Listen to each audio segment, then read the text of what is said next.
Despite a few great comedies coming out this year in 2025, I still think that comedy as a genre has been dead for quite a while. Hopefully it can get resurrected. But Anthony, let's talk about today what happened to comedy as a genre, with film specifically and TV, and where did everything go? I mean, we were booming in the 2000s, peak comedy era. So many great films coming out, so many iconic movies that you could quote endlessly. But now it seems like even when comedies come out, are they memorable? Can you quote them like Anchorman or like Old School? Yeah, it's a weird thing because it was a constant thing in our lives. It seemed like almost every weekend there was a new great comedy added to the release calendar. And in the 90s and, like you said, in the early 2000s, it was really like an incredible genre that generated a lot of money. A lot of these films were made pretty low budget, almost comparable to like horror movies nowadays being made with moderately low budgets and getting good upside. These movies they weren't making $500 million, $600 million, but they were making, 80 million, close to 100 million global releases. So they were successful, hence why they made so many. I mean, if you just look at the year of 1999, and that's famous for how many incredible films came out that year, how many good films came out that year, a lot of them were comedies. And we were really just inundated with good comedy, but things are changed. This is not a genre that cracks the top 10 of the box office that often. You don't see it that often on release dates. I mean, just look at this past weekend. No comedies at all. I mean, this has become a constant thing where comedies aren't really getting released in theaters whatsoever. So there's a lot of facets to why this has changed, and I think that there are a lot of things we can chew on and discuss and try to break down and try to like figure out in this episode. Oh, we're gonna chew on some stuff, but I mean, comedies have been crazy successful in the 2000s. Bruce Almighty, $484 million at the box office. Meet the Fockers, $522 million at the global box office. God. The Hangover, $469 million. My Big Fat Greek Wedding, $368 million. What Women Want, $374 million in 2000. Wedding Crashers, $200 million. I mean, even Superbad was successful. Mean Girls, The 40-Year-Old Virgin, Anchorman, these are hugely successful films that also left an imprint on culture.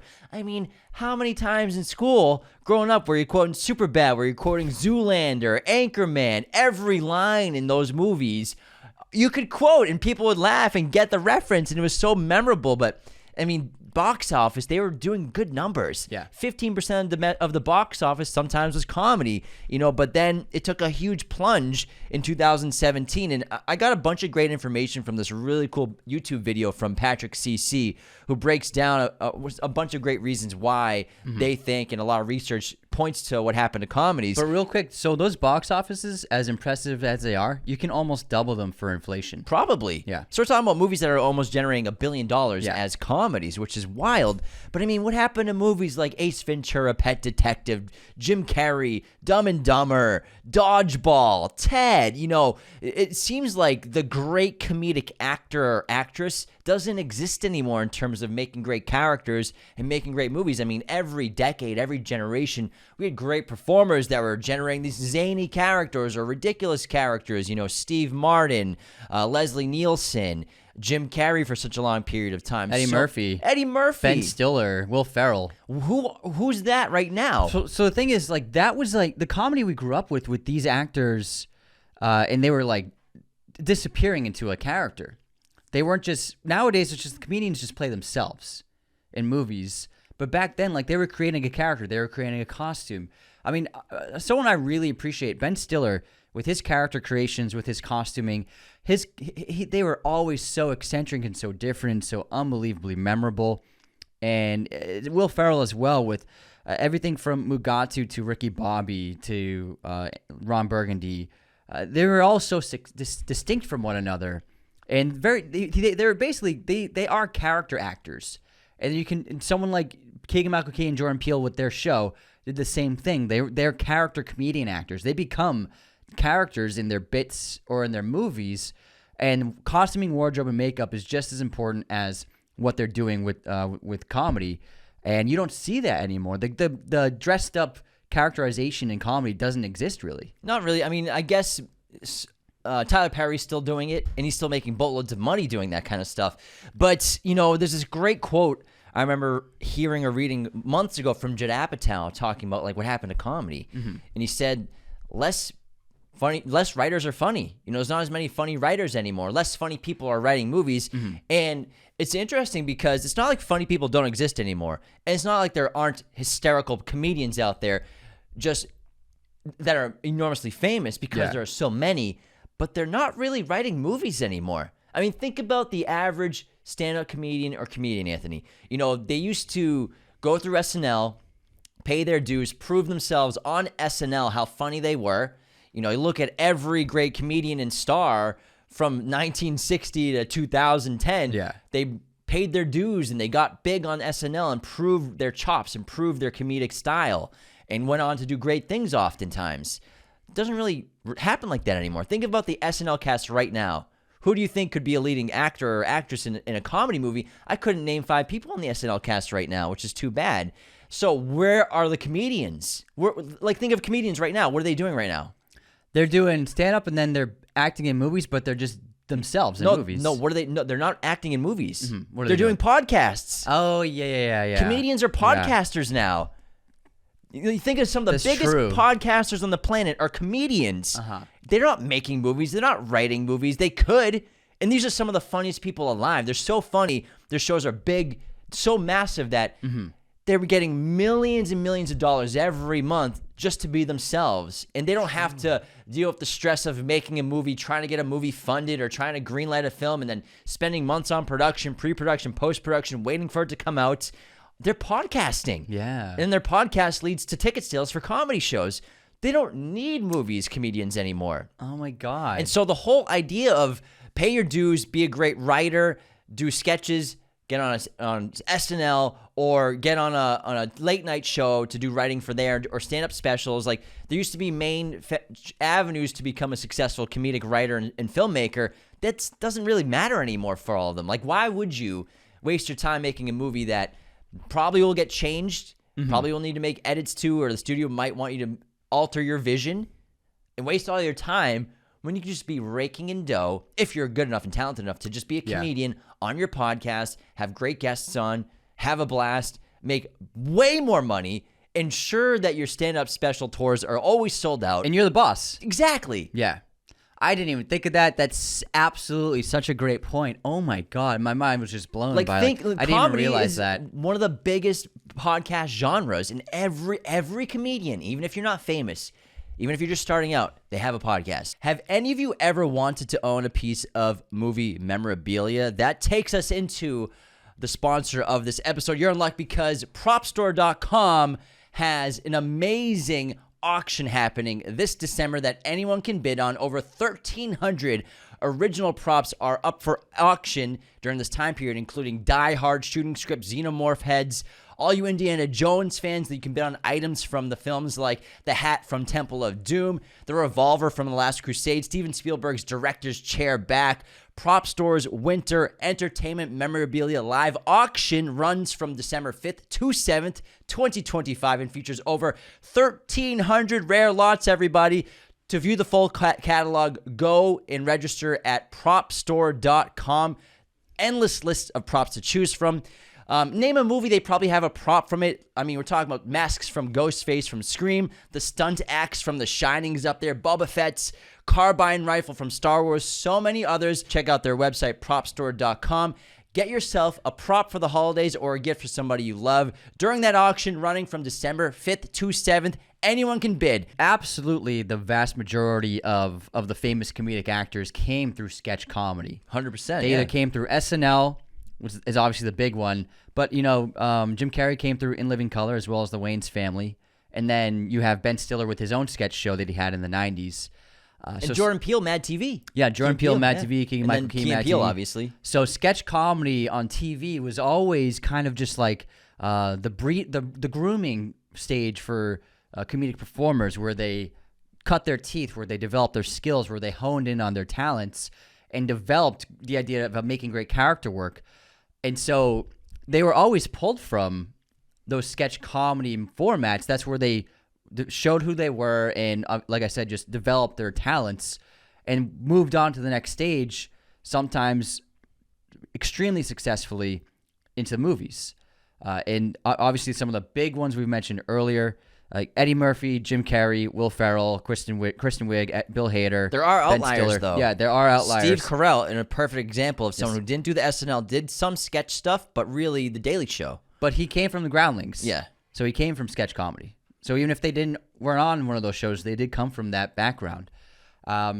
So the sketch comedy still exists. But if you think about this, where does it really exist? In real life. No. On social media. Oh, exactly. On TikTok and on Instagram, there are countless accounts of just people who are very funny who make sketches. And they're making sketches and they're doing character work, but they're doing it on their own social media platforms. So, and many of them are finding so much success with huge followings and then brand deals and then advertising revenue or revenue from the apps. They're making money on their sketch comedy, but independently. It's just their own thing.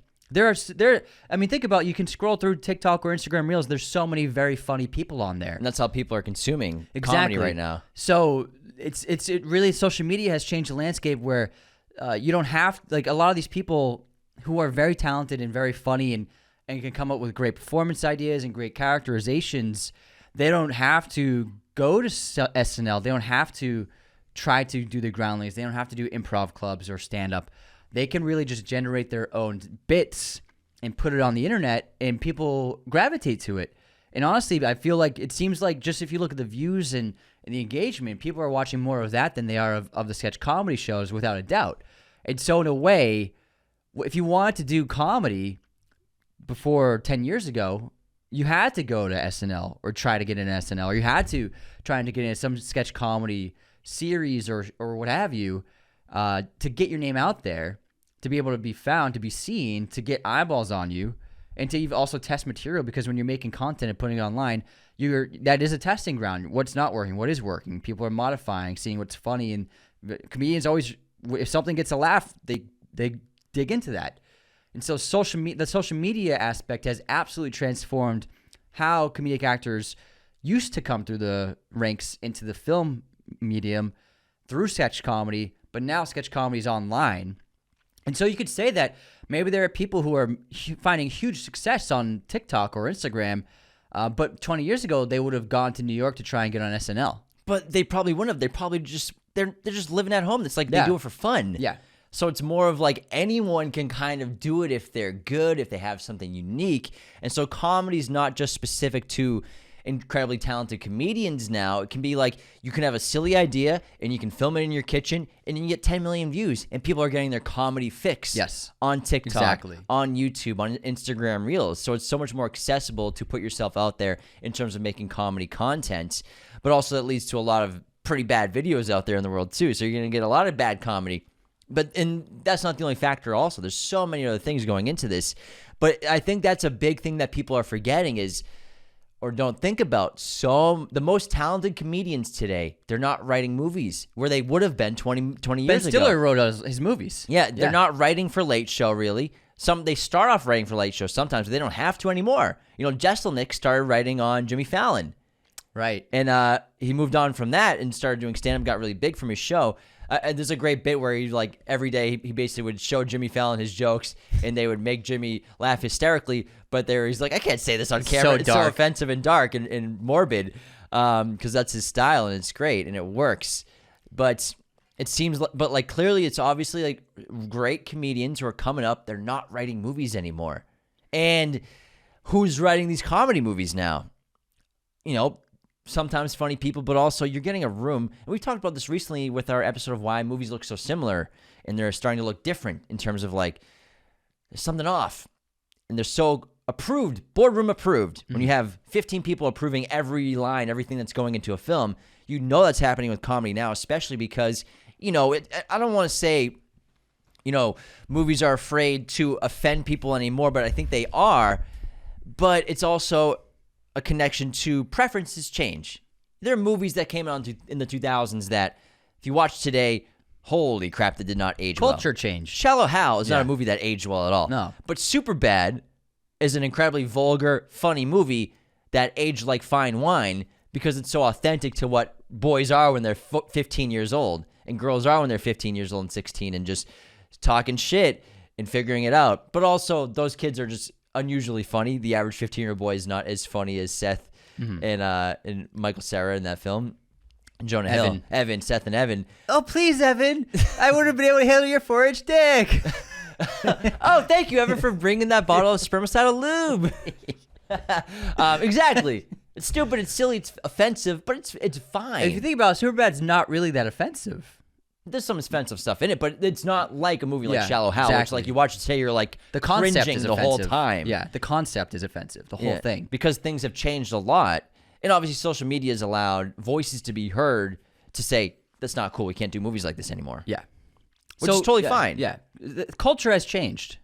And culture is always on an evolution and always on a moving tangent. And, you know, media adapts to culture and society. And it seems, and it's again, I mean, I feel like back like 4 years ago, I used to be angry about it. I was like, oh man, movies are afraid of being offensive and people can't take a joke. They were for a while. Yes. Absolutely. And there is a point where there's absolutely, it's more nuanced than that. I think that I personally was looking at it too black and white and being like, you know what, there is something to be said about, you know, society has changed and we're a much more empathetic culture than we were even 10 years ago and especially 20 years ago.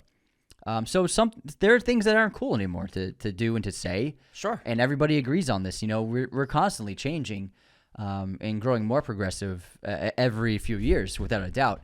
And so, yeah, absolutely. When things don't age well, you look at older comedies, you're like, yeah, that was in bad taste, or that was a terrible tone, or that joke is not cool.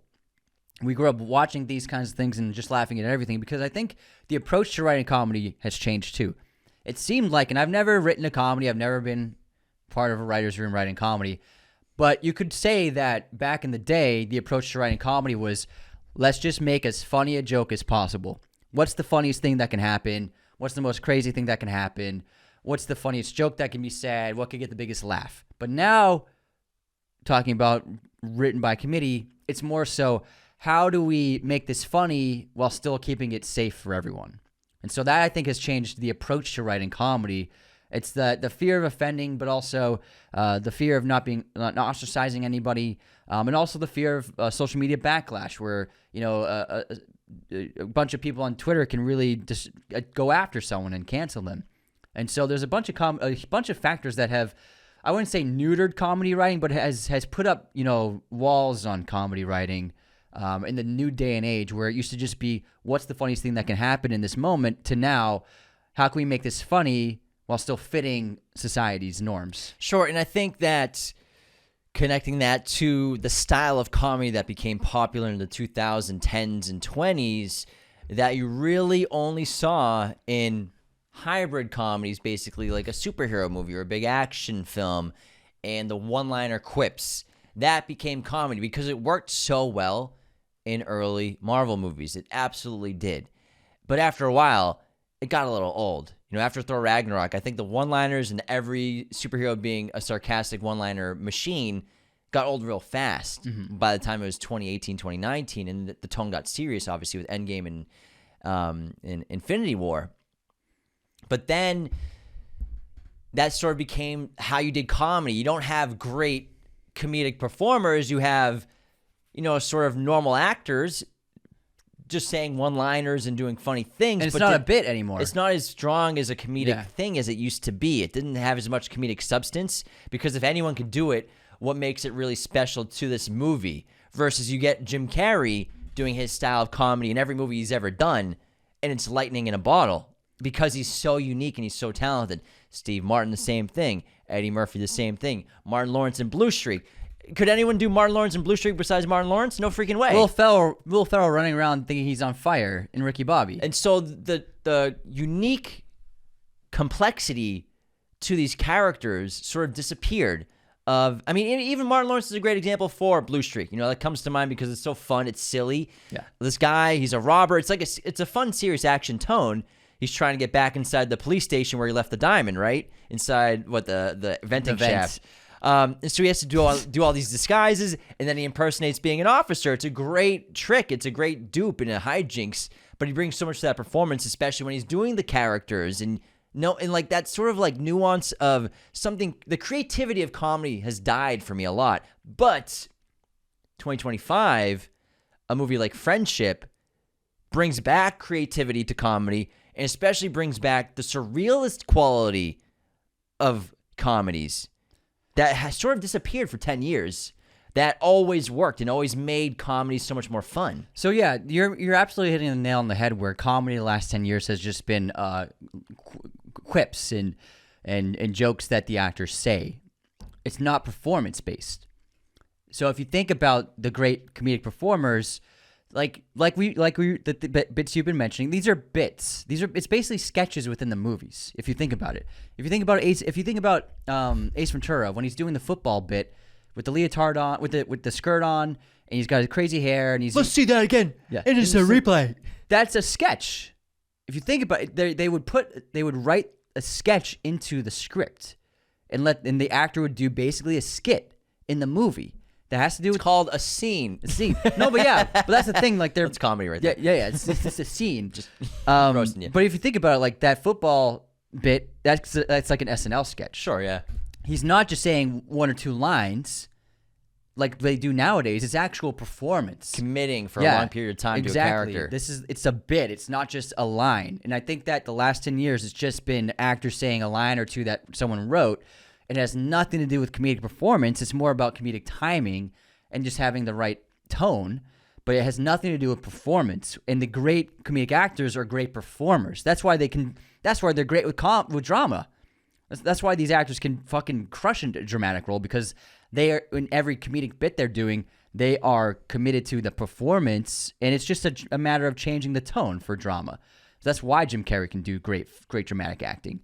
And you don't see that anymore. The comedic actors are not doing bits anymore. They're just saying funny things, or if something funny happens to them, quote, something funny happens to them, and that's basically it. So the characterization of their performance is basically gone. And the character design. You're staying on someone like Ace Ventura, the aesthetic looking like a parrot, basically like the idea they were going for, like the ridiculous hair, moving around like a bird. Like that was very intentional to the character versus other Jim Carrey characters where he's not doing that. And then, even Talladega Nights, another great example compared to Days of Thunder, a very serious, dramatic NASCAR film, which does have some comedic moments, but it's this more serious tone. And then you have Talladega Nights, which is a NASCAR movie with John C. Reilly, who's in both, which is why it works so well in Talladega Nights, where everyone in that movie's playing a character, especially John C. Reilly, especially Will Ferrell.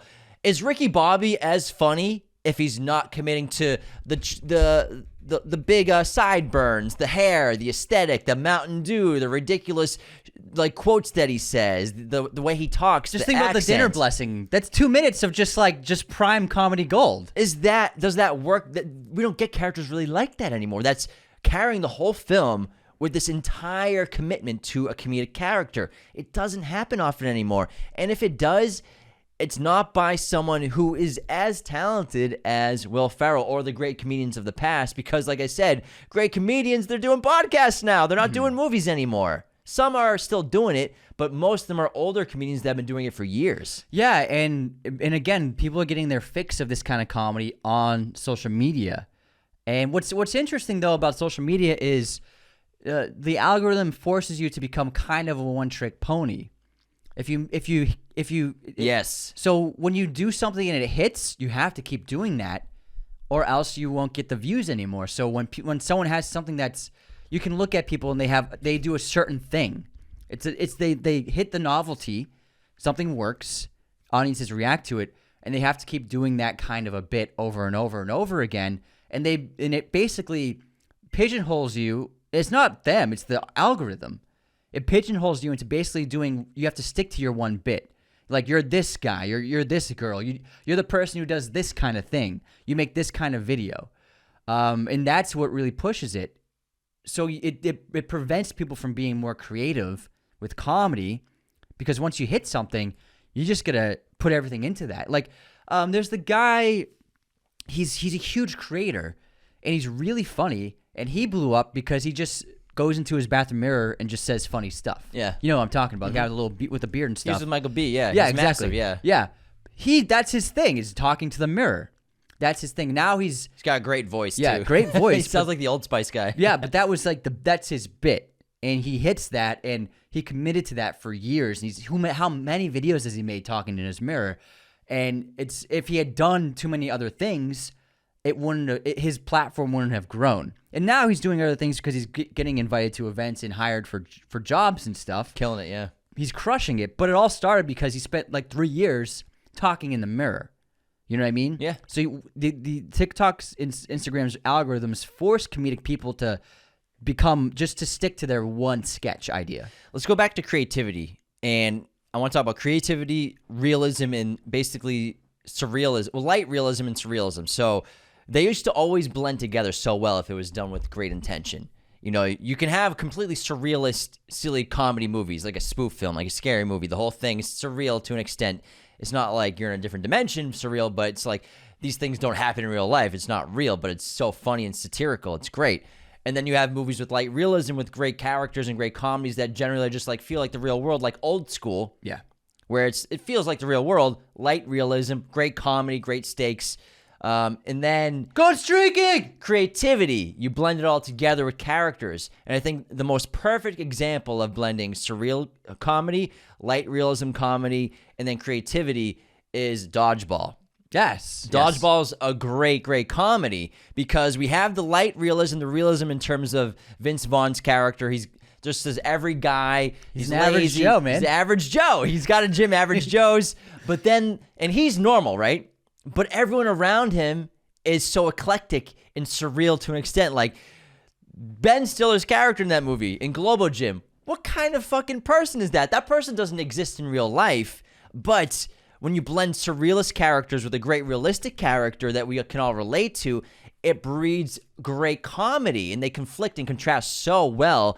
And then you bring in the creativity of the other characters around them and the relatability and the creativity of this dodgeball tournament. Everyone's played dodgeball in their lives at gym or whatever with their friends, but then you turn that into an adult version of it, and you blend realism with surrealism, and you have perfect comedy. And I think Dodgeball, that's one of the reasons why it's the greatest comedies of the 21st century. Yeah, his character is heightened, and absolutely, that person doesn't exist, but it's an extreme caricature, but it works because they set it in a believable environment, and that's what makes you laugh at him. Because there are people White Goodman. There are people like that, but not like that. It's a cartoon character. Yeah, exactly. He's pumping up his jock, and he's got he's like putting the electrifiers on his nipples to not touch the pizza. It's ridiculous. Are you reading the dictionary? I like to break a mental sweat too. We don't get that anymore. Yeah. When's there been a character like that in the last 10 years? Non-existent. But then in the same movie, you have Vince Vaughn's character, Peter, who's got a silly last name, LaFleur,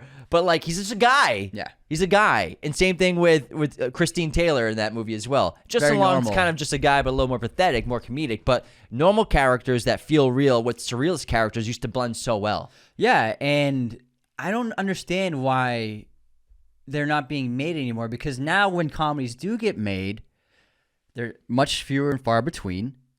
A couple of them have been successful lately, but only a few of them.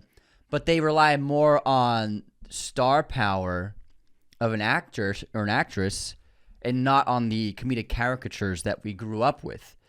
So Anyone But You, very successful rom-com, although I didn't find it funny personally. I think a better example would probably be The Nice Guys. Nice Guys, Russell Crowe, Ryan Gosling. that's a good example, but that wasn't that successful. But it's, like you said, to your point, it's relying on star power. Yeah, exactly. So you take incredible actors who have great comedic chops, but now they're the comedians. But I think that was made far enough away where it's not really applicable to like the last 10 years. Sure. I think that was 2012 or something. So I think that was still far enough away where it was still in that good comedy era, The Nice Guys. I'm talking about like, it's not about comedic performance. It's really just about like the writing can be funny or something slapstick happens and that's 2016. it. Yeah. Okay. So that's almost 10 Right on years the border, ago. yeah. Right on the border. You could say it was one of the last ones. But even then, that was still moderately toned down in terms Sure. of great character work, but it wasn't heightened. No, both but characters it's hysterically funny yeah, though. Yeah, both it's just characters. a great script. Exactly. But we don't have the character creation anymore. It's always just like the same kind of characters, given funny things to say and And slapstick has become, physical comedy's become really important, like something silly happening to someone, and most of the time it doesn't land anymore. And I don't understand because, SNL can still hit when they have a great sketch. And we love the characters that they create on those shows. So I'm not sure why movies coming out theatrically have been straying away from character comedy. Yeah, and it's not that there aren't great comedic moments in movies and there aren't funny movies, but they're not really comedies. Yeah. You know what I mean? You think of funny movies recently, like Triangle of Sadness, I think, is a great satire, but it's not a comedy. There are other Licorice Pizza, great comedic moments. It's a funny movie. It's not a comedy, though. So, like, we're getting great comedy in movies. Bullet Train is great comedy. The Knives Out movies have great comedy, but they're not comedies. And I want to make sure we make that a point here and that differentiation where we're not talking about how comedy's not in movies anymore. We're just talking about how comedies aren't really funny anymore and they don't really get made. Yeah, the genre's blended. So most of the studio populist movies are written to be comedy. So, Minecraft is a comedy. That's the comedy of this day. Most Marvel movies are written to try to be as funny as possible. As well as a lot of huge blockbusters like Bullet Train and things like you've mentioned. These things are being, like, when we grew up, they weren't comedies. And they weren't really that funny. They were action movies you never looked to be funny unless it was Jackie Chan. That's not true. Sometimes. That's not true. Like, action comedies have always been a great genre. And yeah, Jackie Chan's a great example, but Arnold Schwarzenegger movies were packed with comedy. They weren't labeled as action comedies, but that's someone who brought a lot of comedy to his roles with his classic one-liners, man. I mean, how many one-liners has Arnold said that you just crack the fuck up at? True. That's a great point. But you're right. But there were serious action movies. T2 has funny moments. Sure, yeah. But but what I'm getting at, I guess, is that they're being created to be comedic just as much as anything else. Yeah. So they're being written and created to be as consistently funny as anything. Where the action movies we grew up with, they were funny, but they were sporadically funny. They were sprinkled around and had a good balance. Yeah. But now it seems like they're just constantly trying to throw jokes at you. And you think of the funniest movies of the 2010s, and how does Guardians of the Galaxy not come to mind? Mm-hmm. And that's nothing wrong with that, and it's an amazing movie, and it's hysterical. But I think maybe James Gunn, because that movie was so funny and worked so well, studios became obsessed with turning their action movies and big budget IPs into comedy driven. You could also say, I mean, they used a lot of what Downey was doing as inspiration from the early days. So his sarcastic humor, his light tone really paved the way for what they were going for. But that's just charm for me. And then it turned into one-liner quips trying to I think that's a great point. Like, I think Marvel tried too hard to replicate Robert Downey's charm and his natural line delivery, because Downey started on SNL too, guys. He came up in comedy, which is really interesting. And he's obviously hysterical off camera as probably more funny, you know what I mean? Which is unbelievable because he's great. And you're right. I think taking the tone of Downey as well as the, what was his name? Joss Whedon one-liners, which he was great at writing too. Yeah. So it was happening before Guardians. So both of them combined. Yeah. But then James Gunn brought something fresh to the comedy, and then Taika Waititi comes in with Thor Ragnarok, like I said, and then it was great and so funny, but then the tone leaned too much into lighthearted comedy, I think. Because you can't take the stakes or conflict seriously anymore these days, because it's always combined with humor. 100%. Whereas great example is True Lies. James Cameron's True Lies is a really fantastic action comedy, an amazing espionage film. But when it's serious, it's serious. When something's happening, you feel the conflict, you feel the stakes. And when it's funny, it's funny. That's a perfect example of balancing the action and the comedy really well. When there's a dramatic moment happening, they do not undercut it with something humorous. And that allows the film to really get the audience to accept the stakes and buy into the conflict and feel the weight of the seriousness of some of the sequences, and then you can have fun with the lighter sequences. But this modern day balance is gone, where serious things are happening and then a quip happens, and it takes you out of the serious moment. So then to a certain point where you can't take the movie seriously at all, because it's always just trying to be funny, and if it's always trying to be funny, it doesn't feel like there's real conflict or any real stakes at hand. That's a great point. And I think that's a great point to announce our break and head to our intermission. And before we continue, the best way to support Raiders of the Lost podcast, everybody, you know it, is to go to patreon.com/Raiders of the Lost podcast. We might not be as big as your favorite comedian in their show, but hey, we got to pay the bills, and Patreon helps us so much. So sign up there. You'll get access to bonus content, bonus episodes, as well as access to our Discord, where we have watch parties, lots of great community threads going on there. It's a great bunch of film lovers, so you can connect with people all around the world on Patreon with our Discord. Sign up today. Apple and Spotify. Let's talk about that for a second. We love the ratings and Spotify reviews and Apple reviews you guys leave, so I'll read one in just a minute, and these are so integral to our show's success. If you leave just a 5-star rating, and even if you want to leave a review, that'd be so helpful for us. So if you have a few seconds today to do that, it's super easy. Just use your fingers to do the thing. We'd be so grateful. You can use your pointers, just your You can pointers. use your pointers, yeah, or use your toes. Doesn't matter to me. As well as just sharing us with your family and friends, everybody. Word of mouth is how comedy grows, and comedians, but also podcasts as well. So send them your favorite episode. Share us in your stories on Instagram and TikTok. Comment on our videos. That's how we get really cool opportunities. We have some really special stuff that we can't wait to share with you guys soon that we just did with the biggest movie of the year that's coming out in December. Cannot wait, but we couldn't get that job without you guys engaging with us. So keep engaging online, keep commenting, keep subscribing, follow, like, do all the things. This episode, like always, is sponsored by our great friends at movieposters.com, the #1 place to get your posters online today. Be sure to use our promo code Raiders10. That'll always get you 10% off your order, as well as the affiliate link in this episode description and our social media bio. That gives James and I a little cut of the action. Movieposters.com is the #1 place to get all of your poster needs. The holiday season is coming up. There's no better gift to get the movie lover in your life or yourself, because you deserve it. A bunch of amazing movie posters only at movieposters.com. They have huge options like these beautiful backlit frame posters, double-sided posters, Avatar, the Fire and Ash poster behind James looks phenomenal with that backlit frame. They have all sorts of sizes, framing, and even backlighting like this for your options, as well as a selection of pretty much every movie and TV show imaginable in their poster library. Everything from your favorite upcoming modern blockbusters to your favorite Hollywood classics, international films, really cool alternate prints designed by artists. Everything imaginable for a film lover can be found at movieposters.com. Great prices, made even more affordable thanks to our promo code Raiders10. And don't forget to use that affiliate link, guys. Thank you so much, Anthony, for letting everyone know about our great sponsor. Now, let's head into our movie quote competition to start the intermission. Anthony, are you ready? Ready. I'm going to try to deliver this line like my man does. Today, we are canceling the apocalypse.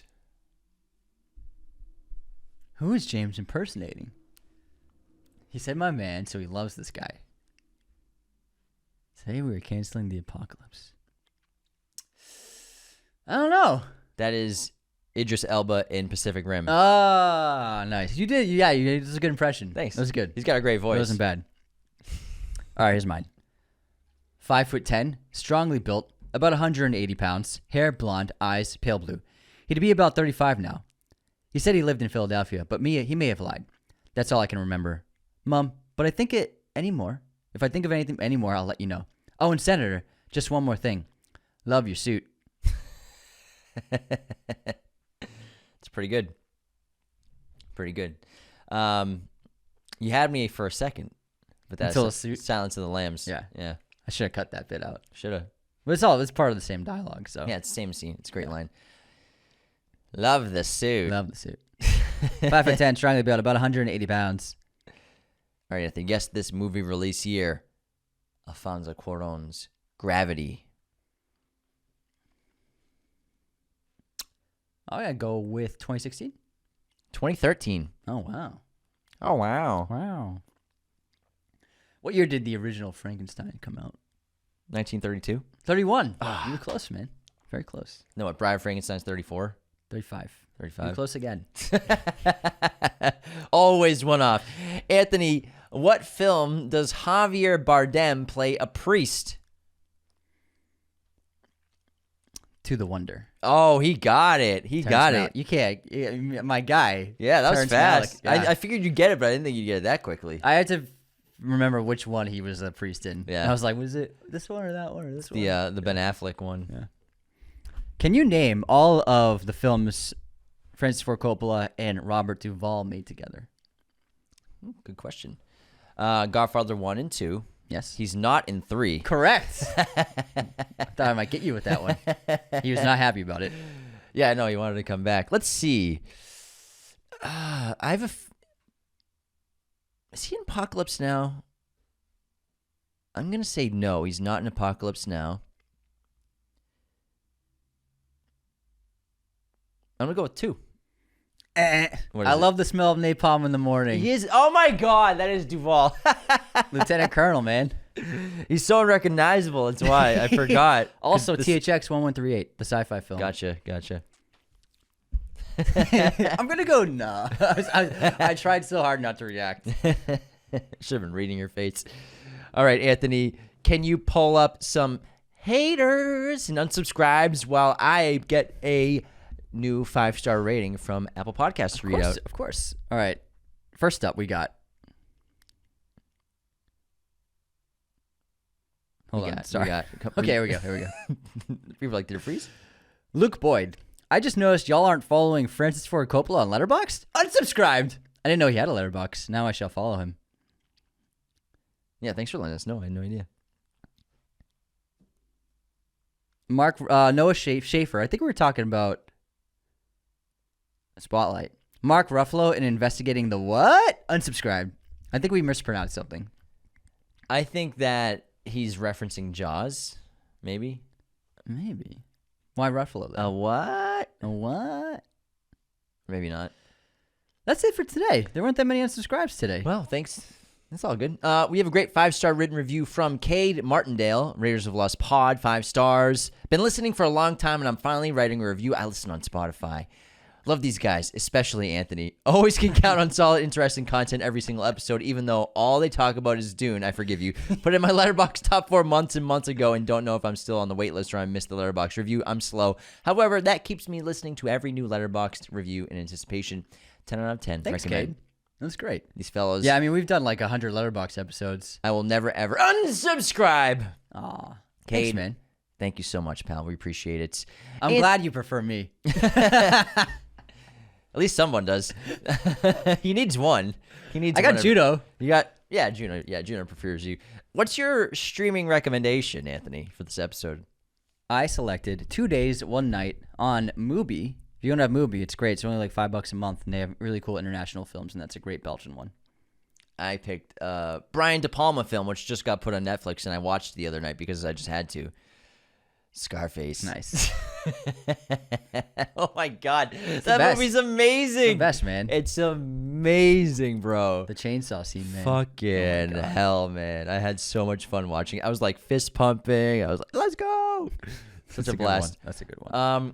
All right, let's get back into our episode on why comedy died, why comedy movies are dead in a lot of ways. I have something I'd like to talk about. Let's go, man. Let's get in. So we touched a little bit on cultural change, and we can talk. I think that we can really dissect that. How our culture has changed, how our society has changed. Like I said earlier, we've become a more empathetic culture, and for the better. And also, there are things that were present in a lot of comedies back in the day.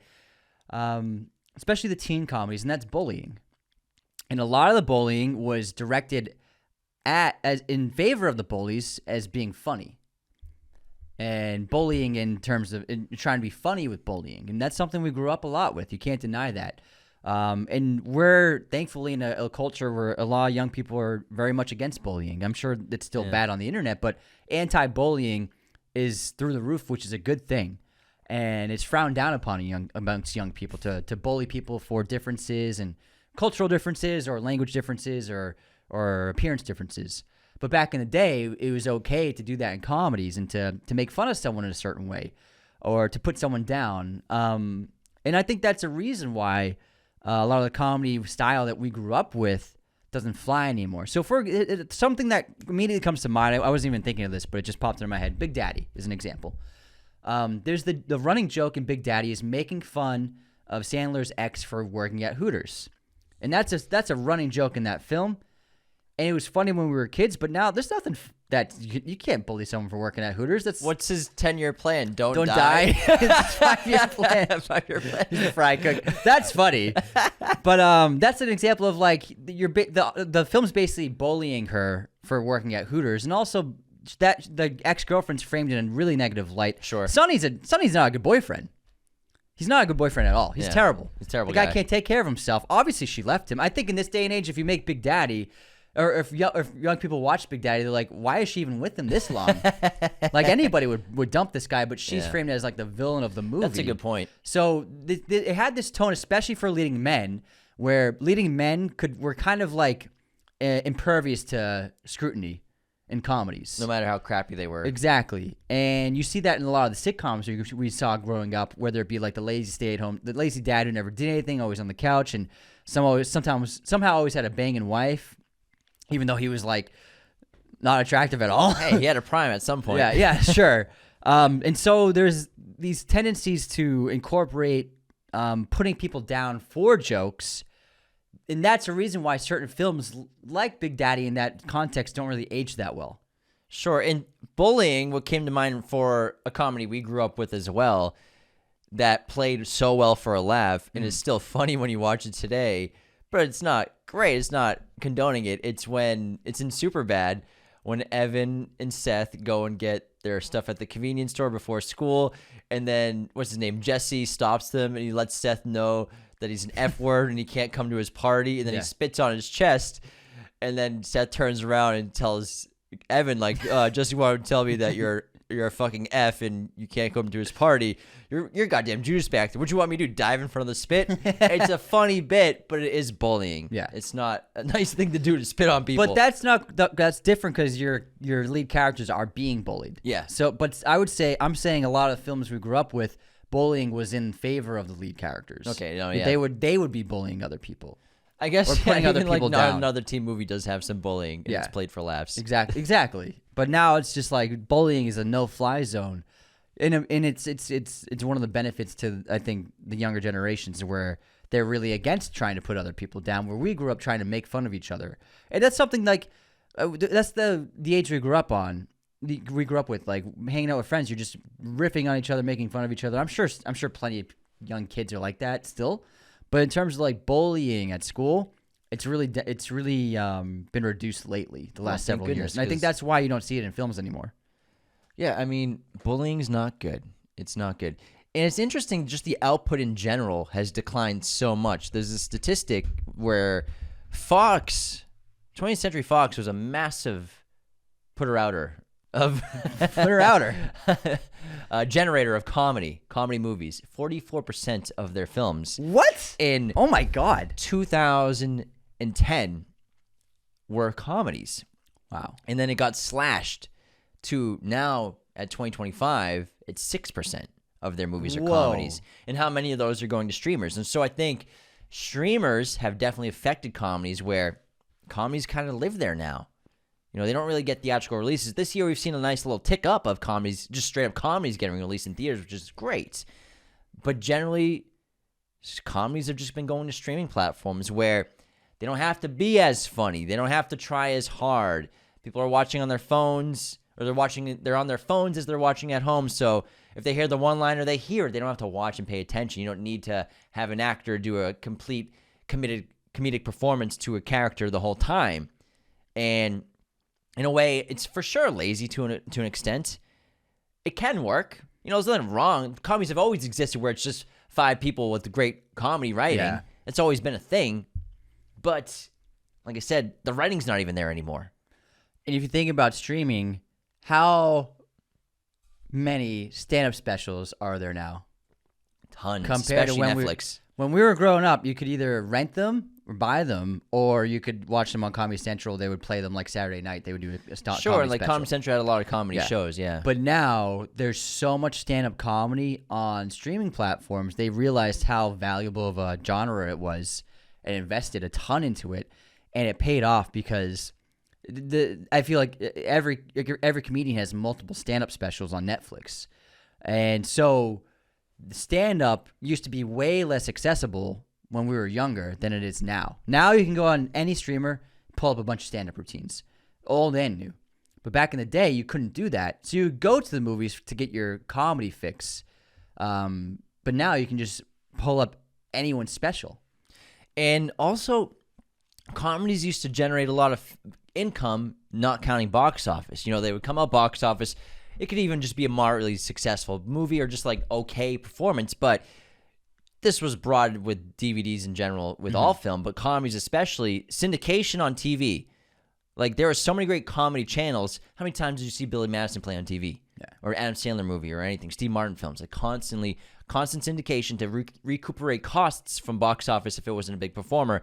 DVD sales were massive for comedies. How many people have a Big Daddy DVD or a Bruce Almighty DVD or Happy Gilmore DVD? They did so well that oftentimes the sequels would be just made just for DVD. Yeah. Like Eurotrip was... Van Wilder. Yeah. They made sequels to those movies just on DVD. That's how big DVD sales were for comedies, because DVDs were cheap. You go to Newberry Comics to buy a CD. You go to like another store and get a DVD of like, oh, this comedy was great. Let's go. Let's watch it. We'll go smoke a bowl and watch this comedy at home. I think they were like only $5 too. And so that all connects to Blockbuster going out of business as well. But I think DVD sales were so big for comedies. Now that revenue stream is gone, as well as syndication's gone. That revenue stream. So two revenue streams that comedies were dependent on, and film in general, are gone. Why is a studio going to back a comedy if it's going to be a risky investment from the beginning? Because comedies always are risky because they might not land. It's just like a stand-up routine. You don't know if it's going to land. You hope for the best. You have great, talented comedians doing the roles and doing the movies. Like Tommy Boy, you have Chris Farley. You don't know if that's going to land, but it fucking does, and it works. But with the revenue stream of syndication on TV, as well as DVD sales disappearing and not existing anymore, is it a smart business decision to even fund and greenlight comedies anymore? It's I'm not sure, and I think that's why we see so few of them in theaters nowadays, and so few just greenlit. And Tommy Boy is an example of that. Movie just wouldn't get made today. There's no way Tommy Boy would get made, or even Black Sheep. But how many times did you watch it? Like so 20 good. times on TV. Yeah, because it all depended in Beverly Hills Ninja. Yeah. Beverly Hills Ninja can't get made today. Dude, oh my God. That doesn't happen. What a name drop. It can't happen. People would be screaming about like the cultural appropriation with that one, man. This white suit. It's like Moses and also cultural appropriation, but it works. Yeah, exactly. Because it hinged on Chris Farley. That's what the movie was made for, is for Chris Farley. But those movies can't get made today. And audiences, I don't think, would react to them at all.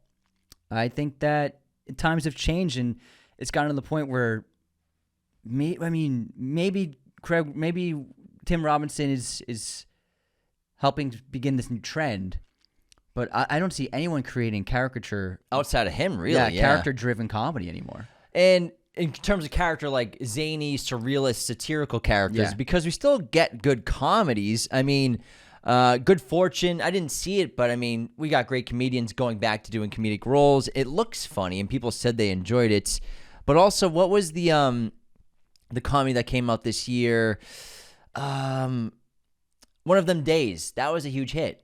One of Them Days was a big hit, and it's a funny movie. And then when you look at other comedy movies that came out recently, I mean, I can't really name that many this year. The Roses was funny. The Roses was a great comedy, but that was a dark comedy. But it's still comedy. Yeah. I would argue that genre is a comedy. But how much money did that movie make? Let's check out the box office performance of The Roses. Wasn't very good. $52 million. Okay, that's pretty good. How much does it cost? $30 million. All right. That's like what a good comedy used to do. Yeah, pretty good box office, but then depend on return from DVD and syndication. Exactly. But The Roses, I think, is a great example of a modern comedy that's really fantastic. Done right. And it blends the realism with surrealism a little bit, with great creativity. They take it way too far with what's going on in the hijinks in terms of it for great comedic presence and great stories, which is what comedies always do so well. So I think The Roses 2025 is a great example of a great comedy that we used to get more often. But also keep in mind, that's a remake of a movie, of an adaptation of a novel. Sure. So it wasn't even like a new thing. But it was fresh. It was very fresh. It was well take. done. It was really well done.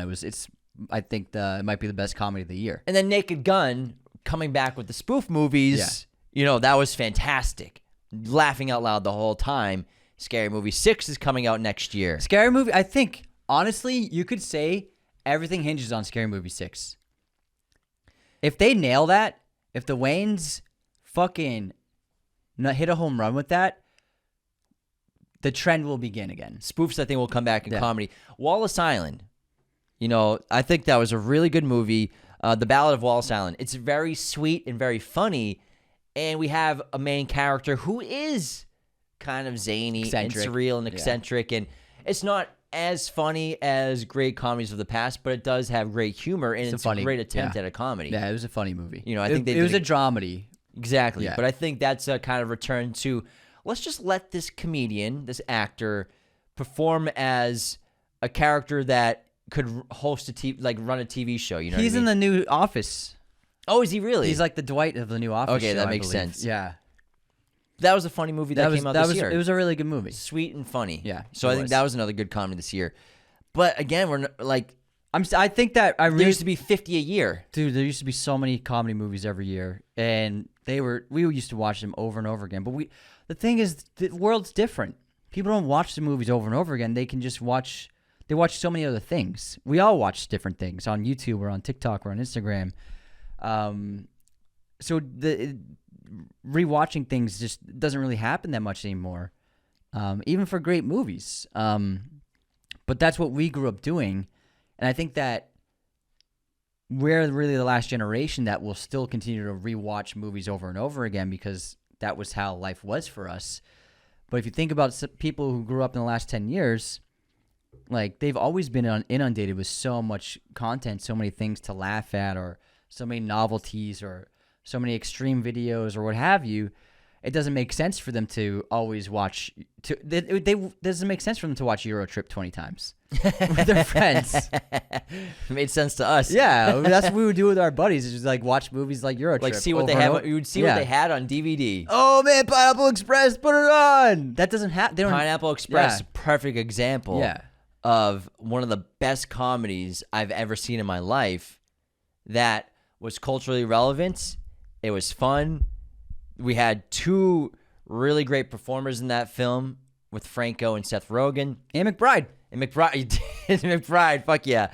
So the thing with them is, Seth Rogen, he's sort of a hybrid. He was going in that, he was that guy for a while, like the new, up and coming Will Ferrell, like a comedic performer that not always did a character, more did an everyday man or a more relatable character. Sometimes it's something zany, like when he was the security guard at the mall.